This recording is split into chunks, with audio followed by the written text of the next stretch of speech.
ఇంకా ఇంకా ఘోరమైన వీడియో చూసినాం.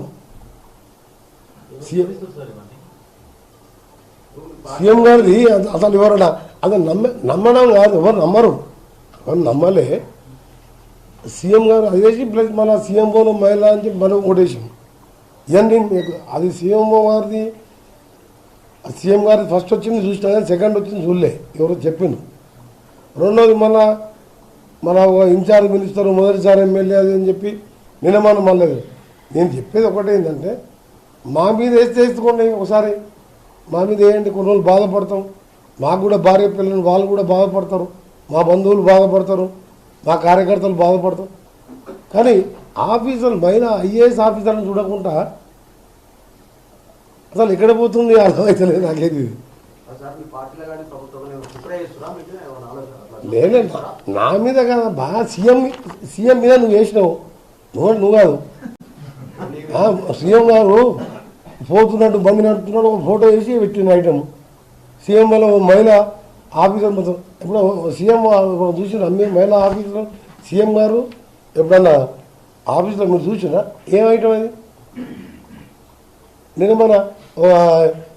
మొదటిసారి ఎమ్మెల్యే ఇన్ఛార్జ్ మినిస్టర్ అని, ఇప్పుడేమో నల్గొండ మినిస్టర్, చంద్రబాబు మినిస్టర్ అని ఇవన్నీ మీరు చూసినా? మీరు దీనికి దానికి అజెండా ఉందా? ఎవరు అనుకుంటే మీరు వేస్తున్నారు అది కాదు. దానికి పొద్దు ఉదయమే డీజీపీ గారితో క్లియర్ కట్గా మీరు పోలీస్ పరంగా రిపోర్ట్ చేయాలని గంట సేపు శివధర్ రెడ్డి గారితో డిస్కస్ చేయడం జరిగింది. మీరు సమగ్ర విచారణ చేయాలని చెప్పి వారు గంట సేపు వారితో చర్చించడం జరిగింది. వారికి కూడా అప్పటికే రిపోర్ట్ ఉన్నది, ఆల్రెడీ మా దగ్గర రిపోర్ట్ ఉన్నది. మళ్ళా కూడా డీటెయిల్ ఎంక్వైరీ చేసి కఠిన చర్యలు తీసుకుంటామని మా అసోసియేషన్ తరఫుకి వెళ్ళి కూడా లెటర్ పంపించిందని చెప్పి మళ్ళీ ఇంతకుముందు కూడా మళ్ళా అడిషనల్ డీజీపీ విజయ్ కుమార్ గారు వాళ్ళు కూడా మాట్లాడిండ్రు. వాళ్ళ అసోసియేషన్ తరఫుకి వెళ్ళి కూడా వచ్చింది. అది ఎంక్వైరీ చేసుకుంటారు. డీజీపీ గారు గంటసేపు నాతో మాట్లాడాడు.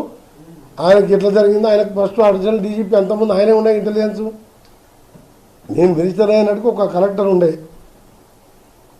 కర్ణన్, ఆ తర్వాత మన హరిచంద్రన్ కలెక్టర్ వచ్చింది. తర్వాత ఎమ్మడే ఎలక్షన్ పార్లమెంట్ ఎలక్షన్ పర్పస్ చేసి ఆ సీనియర్ ఆఫీసర్గా తీసుకొచ్చి మళ్ళీ హైదరాబాద్ పోస్టింగ్ ఇచ్చాం.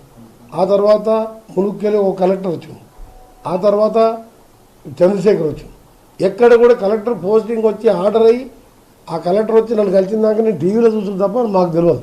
నేను కాదు, మీరు 14 మంది 13 మంది మినిస్టర్లు అడగండి, ఏ మినిస్టర్ కన్నా చెప్పి కలెక్టర్ని ఇచ్చిండ.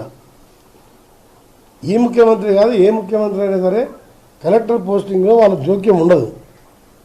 అందుకనే ప్రభుత్వం తరఫున మొత్తం డీటెయిల్గా ఎంక్వైరీ చేయాలనే నేను సీఎం గారికి చెప్పడం జరిగింది. డీజీపీ గారికి, ఇంటెలిజెన్స్ డీజీపీ గారికి డీటెయిల్ ఎంక్వైరీ చేసి ఇమీడియట్గా దీని మీద వాస్తవం ఏంది, తప్పుడు వార్తలు ఏంది తీసుకోవాలని చెప్పి. నాకు ఇవన్నీ చూస్తుంటే ఏంటంటే ఒక ఏదో ప్రభుత్వాన్ని అప్రతిష్ట పాలు చేసి ప్రభుత్వాన్ని ప్రతిష్టంలో తీసుకురావాలనో లేకపోతే ఇంకేమైనా చేయాలనో ఏం చేస్తుందో ఆ విచారణ జరిపితే కాదు తెలుసు. నా అంతా నేను ఏ కుట్ర అని చెప్పి నేను చెప్పా.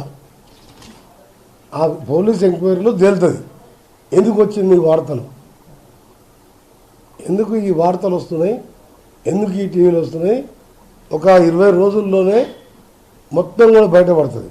సోషల్ మీడియా కానీ మెయిన్ ఛానల్లో కానీ దాని ఇంకా ఏమున్నది, ఏం సంగతి, ఇవన్నీ కూడా ప్రభుత్వం తీసుకొని రిపోర్ట్ వచ్చినాక వాళ్ళే లీగల్ యాక్షన్ తీసుకోవాలని వాళ్ళని కోరడం జరిగింది. నేను మాత్రం ఇండివిజువల్ మినిస్టర్గా మీరు రిక్వెస్ట్ చేస్తున్న, మీకు కూడా ఫ్యామిలీస్ ఉంటాయి, మీకు కూడా మీ బాధ్యతల్లో కూడా ఎవరైనా మీకు పడని వాళ్ళు, మీ పోటీ వాళ్ళు, ఇలాంటి ఇంకో సోషల్ మీడియా ఏంది యూట్యూబ్ కావాలని ఇంకోటి 50 యూట్యూబ్ ఛానల్ అంటే పెట్టుకోవచ్చు. పెట్టుకొని ఇష్టం ఉన్నది పెట్టేసి వైరల్ చేసుకోవచ్చు గ్రూప్ల ద్వారా. మీకు కూడా ఎవరైనా పెడితే అప్పుడు మీరు ఏమవుతారు, మీరు బాధపడతారు కదా. మహిళా ఆఫీసరు మన ఇంట్లో మహిళల మీద కానీ ఆఫీసర్ అనేది చాలా తక్కువ. ఐఏఎస్ ఐపీఎస్ ఆఫీసర్ల మీద వాళ్ళకి రేపు డ్యూటీ చేయాలంటే కూడా సగం మంది మహిళా ఐఏఎస్ కలెక్టర్లు వాళ్ళే ఉన్నారు. నేను head quarter MLA come local ఎమ్మెల్యేగా పోయినప్పుడు కలెక్టర్ గారు రివ్యూ చేసుకోవడం తప్పదు. నీకు 10 జిల్లా సగం జిల్లా కలెక్టర్లు వాళ్ళే. ఇట్లా సీఎం మీద మినిస్టర్లు 2-3 మినిస్టర్ల మీద చేసింది అంటే మీరు దీనికి ఫుల్ స్టాప్ పెట్టమని మాత్రం మీ అందరూ రిక్వెస్ట్ చేస్తున్నా. మీరు ఏమన్నా ఉంటే వాస్తవం ఉంటే మీరు రిటర్న్గా ఇవ్వచ్చు, లేకపోతే మాకు చెప్పవచ్చు, లేకపోతే మీరు కరెక్ట్ చెప్పవచ్చు. దాన్ని ఇబ్బంది పెట్టి మానసికంగా ఇబ్బంది పెట్టడాన్ని నేను తీవ్రంగా ఖండిస్తూ మీ అందరూ కూడా ఒకటే సవినయం చెప్తాను. నాకు దేవుడు అంటే చాలా నమ్మకం. ప్రజలన్నా నాకు ఎంత నమ్మకం అంటే ఒక మామూలు మధ్యతరగతి మిడిల్ క్లాస్